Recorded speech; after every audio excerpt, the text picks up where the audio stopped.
So what does it mean? Describe what it means to you to really listen to your body. I know a lot of people. For years I used to say, you need to listen to your body, and I realized in my classes, because I used to do a lot of food classes, and I realized in the end, well, I'm not actually telling people how to do it, and so it's quite an interesting thing to describe how to begin to listen. So, what does it mean for you to listen to your body? For me, it's about taking that time to really connect, and to connect means different things to different people, because in a sense, most of the time for me it's very natural to do that. And when I started to teach people, I needed to literally take myself out of the situation, because once the awakening in a sense happened for me, I realized that healing and transformation and connecting to my body, it was the same as breathing. It was such a natural aspect of my life, and it became my life, of how I would live my life on a daily basis. So what I realized, that when I had to teach other people, I needed to teach them by first awakening the body, because we are so taught to disconnect from the body Yes. and to think constantly. But to really connect with your body, you need to go beyond the mind. It's almost as if you need to leave the mind to do what it's good at, which is give you some insights when it's directed properly, but not be the one who's in charge. So what I would get people to do is to move their body. And that could be anything from shaking their body and breathing deeply. And so I would get people to shake their body to some kind of music for about 30 to 40 seconds, then stop, breathe, feel the body, then shake it again until they would feel that aliveness and that circulation moving through their body. Then I might even get people to rub their hands together, rub their ears, rub different parts of their body, just to awaken this part of themselves. I want people to have circulation going through their bodies, so that they feel, I am in my body. So then I would always say to people, I need you to place your hands on the part of your body where you want the message, where you want to receive the message.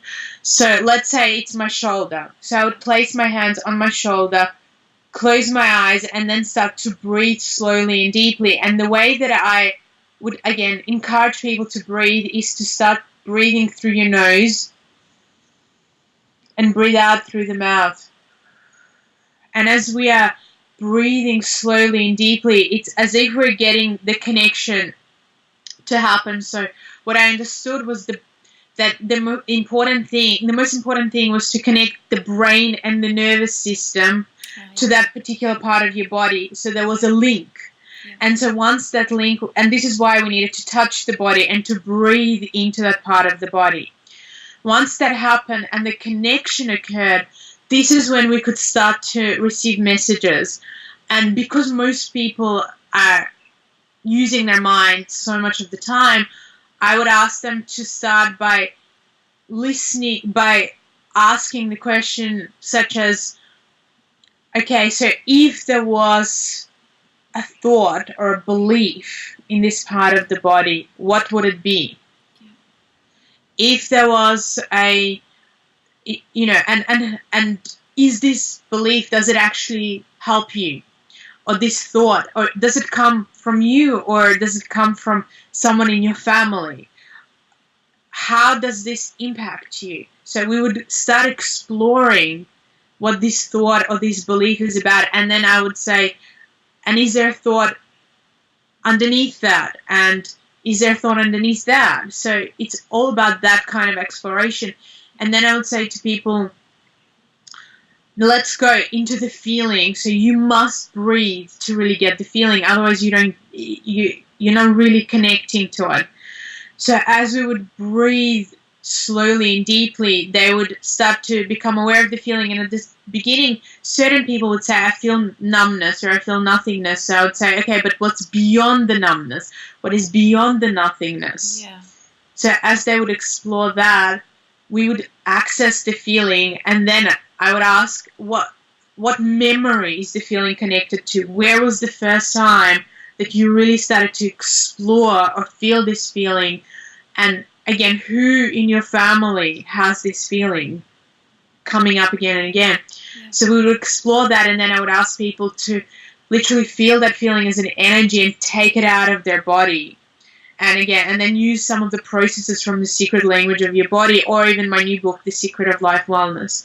Yeah. Then I would ask people to start to become aware of that cellular memory. And again, the difference between imagining it and when it's actually real is when a memory shows up that you were not expecting. And even if or sometimes you were aware of the memory, but there are aspects that you had forgotten or suppressed or were not conscious of, and all of a sudden they come to the surface, and something that didn't make sense makes sense.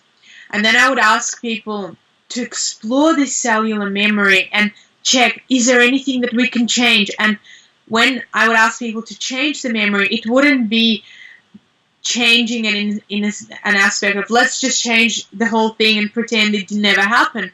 It would be changing the light, changing the sound, changing the fact that maybe you couldn't communicate, but now you're going to imagine yourself communicating and sharing something. Yeah. So the change was very, very soft and very subtle, but enough that you would change your point of view. Yeah. And that's the most important thing, because a memory is held in ourselves based on how we see something, how we experience it, how we understand it.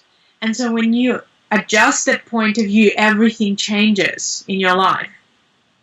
So once you change that memory, this is when you should start to feel quite different. And this is how I really would start to explore this kind of work with people. Amazing. I love your process. It's so simple, the way you take people down in layers, and there's so much power in just beautiful, simple processes like that, because it means that it's so doable. I really find that we humans like to make things very complicated, and so then it's just too hard, so we won't do it. But that process is it's just so beautiful and simple and flowing, and just takes you gradually down deeper. That's amazing. Those processes are in that secret language of the body, and they're just fantastic. And that's a really helpful book for anyone who wants to maybe have some more insight into maybe what sort of beliefs and things are happening around different areas of the body as well. And it shows you how to go through that process and how to work with the different emotions and the different colours. So that's amazing. Inna, thank you so much for sharing your amazing wisdom. There's just been so many incredible insights and really powerful information in what you've shared today, and I really appreciate you giving your time today to share with everyone. So there'll be people who want to find out more about your work. How can they do that? They can go to my website, which is innasegal.com, and that's INNASEGAL.com, and I'm always teaching, traveling, and doing something so people can come to the workshops. There are a lot of audio programs. I've got an online course. I've got a new book called The Secret of Life Wellness. Beautiful. It's just come out. And there are a lot of resources, and I'm constantly updating, putting things on. People can also find me on Facebook if they look up Inna Segal author, and just connect. It's always, I think, we often feel alone and think that we don't know what to do. And for me, it's really about sharing this knowledge with as many people as I can, because before when I first started, I used to think, and a lot of people used to think, that this is a privilege and only a privileged few might have access to connecting to their bodies and the wisdom of the body.